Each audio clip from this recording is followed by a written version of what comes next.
On va le sabler, récupérer le sable et après le mettre en peinture. 3 couches de peinture avec une finition gris clair.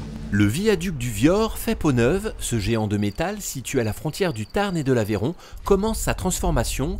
Poutres d'acier, arches, rivets et rails sont rénovés.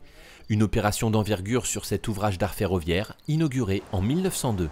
Il y a peu d'ouvrages de ce type et vraiment c'est une opération extrêmement remarquable qui va durer 2 ans, 26 millions d'euros, des entreprises spécialisées pour intervenir puisque la précédente rénovation date du début des années 80. L'objectif ici est de protéger la gigantesque structure métallique de la corrosion.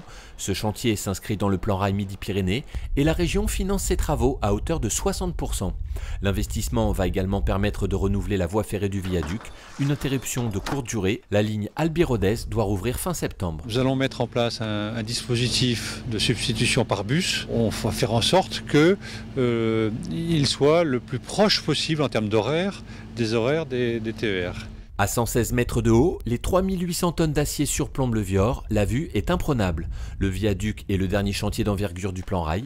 Commencé en 2007, ce plan bénéficie de 400 millions d'euros d'investissement par la région et fait travailler près de 400 personnes par chantier. Le projet est hors norme, c'est une première en France. Notre objectif, c'est un réseau en parfait état.